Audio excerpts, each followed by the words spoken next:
Hello everyone, आज की इस वीडियो में हम पढ़ेंगे क्लास 10th जियोग्राफी का chapter number 2 forest and wild life resources. तो हम इस पूरे चैप्टर को एनिमेशन के जरिए समझेंगे। तो चलिए शुरू करते हैं।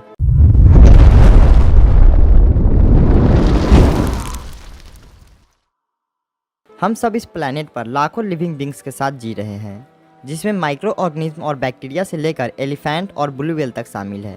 ये पूरा वातावरण जिसमें हम रहते हैं उसमें बहुत ज़्यादा डाइवर्सिटी है।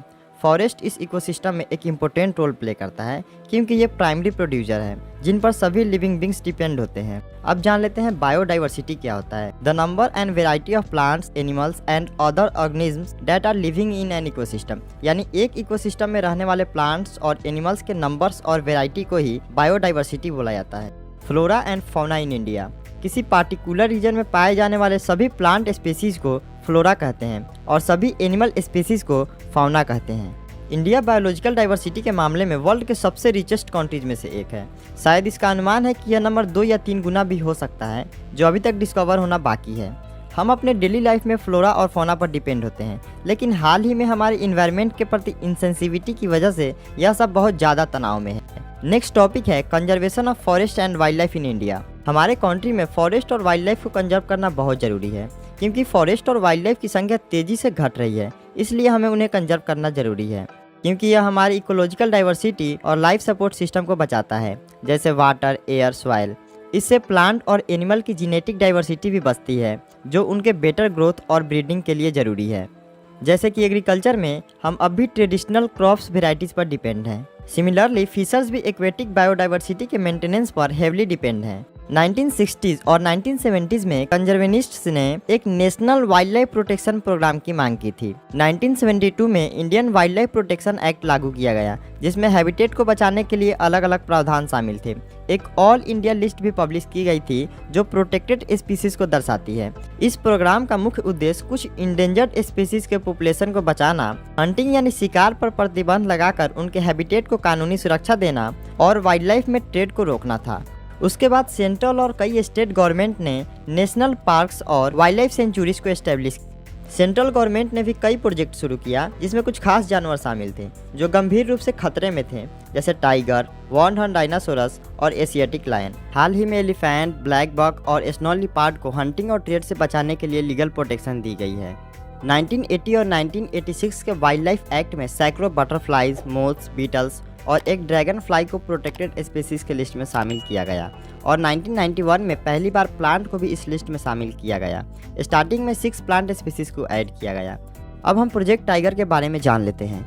टाइगर एक इम्पोर्टेंट वाइल्ड लाइफ स्पीसीज है फनल वेब में। 1973 में अथॉरिटीज़ ने रियलाइज़ किया कि पिछले 100 सालों में टाइगर की पॉपुलेशन 55,000 से घटकर 1,827 तक पहुंच गई थी। ऐसा क्यों हुआ कि टाइगर की पॉपुलेशन इतनी तेज़ी से कम हुई? इसके बहुत सारे रीजन थे। पहला रीजन था ट्रेड के लिए टाइगर की पोचिंग होती थी। दूसरा रीजन था श्रिंकिंग हैबिटेट यानी हैबिटेट का कम होना। तीसरा रीजन था depletion of prey base species यानी प्रे बेस स्पीसीज का घटना, मतलब टाइगर जिन जानवरों को खाता है उनका नंबर कम होना।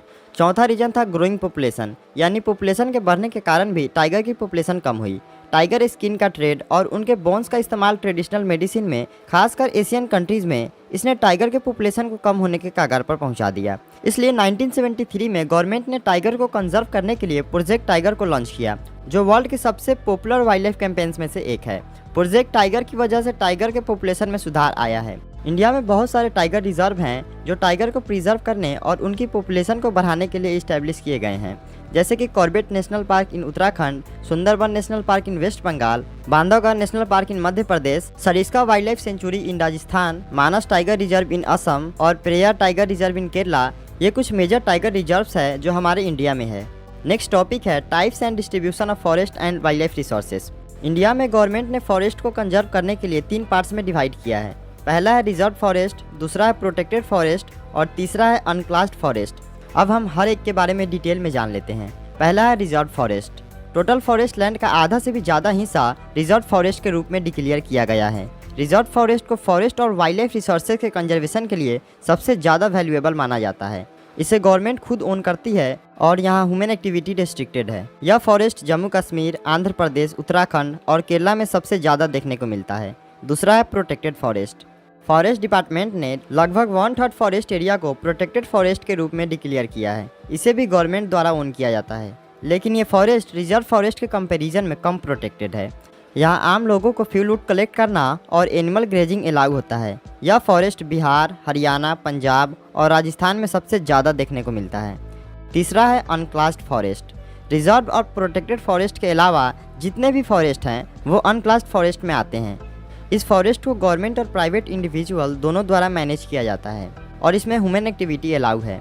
ये फॉरेस्ट नॉर्थ ईस्टर्न स्टेट्स और गुजरात के कुछ पार्ट्स में देखने को मिलता है। रिजर्व्ड और प्रोटेक्टेड फॉरेस्ट को कलेक्टिवली परमानेंट फॉरेस्ट कहते हैं और मध्य प्रदेश में सबसे ज़्यादा परमानेंट फॉरेस्ट है, जो उसके टोटल फॉरेस्ट एरिया का 75% एरिया कवर करता है। मतलब मध्य प्रदेश में जितना भी फॉरेस्ट एरिया है उसका 75% एरिया परमानेंट फॉरेस्ट से कवर्ड है। नेक्स्ट टॉपिक है कम्युनिटी एंड कंजर्वेशन। इंडिया के कुछ एरियाज में लोकल कम्युनिटी ने गवर्नमेंट अथॉरिटीज़ के साथ मिलकर बहुत से फॉरेस्ट रिसोर्सेज को कंजर्व किया है। जैसे सरिस्का टाइगर रिजर्व जो राजस्थान में है, वहाँ पर विलेजर्स ने माइनिंग के खिलाफ प्रोटेस्ट किया और फॉरेस्ट को डिफोरेस्टेशन से बचा लिया।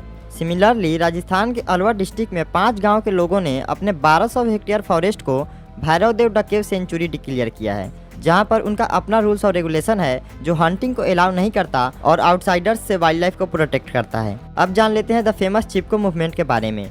ये मूवमेंट हिमालय में हुआ था। यहाँ के लोग डिफोरेस्टेशन को रोकने के लिए पेड़ों से चिपक गए थे और आंदोलन किया था। इतना ही नहीं बल्कि इन लोगों ने एफोरेस्टेशन भी किया, यानी बहुत से पेड़ भी लगाए। सिमिलरली बीज बचाओ आंदोलन जो टिहरी डिस्ट्रिक्ट में हुआ था, इसने दिखाया कि सिंथेटिक केमिकल्स के बिना भी डाइवर्स क्रॉप यानी अलग अलग तरह के क्रॉप को उगाया जा सकता है।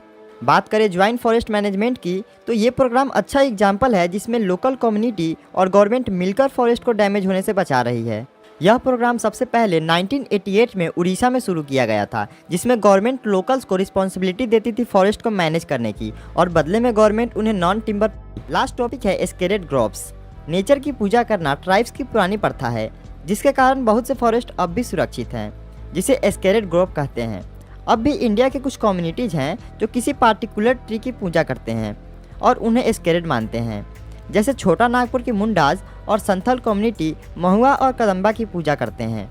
सिमिलरली उड़ीसा और बिहार के ट्राइबल्स शादियों के दौरान इमली और आम के पेड़ की पूजा करते हैं। बहुत से लोग पीपल और बनियान ट्री को भी स्केरेड मानते हैं। सिमिलरली माउंटेन पीक्स, प्लांट और एनिमल को भी स्केरेड माना जाता है, जैसे कि राजस्थान के बिश्नोई विलेज में ब्लैक बक, नीलगाय और पीकॉक को कम्युनिटी का हिस्सा माना जाता है।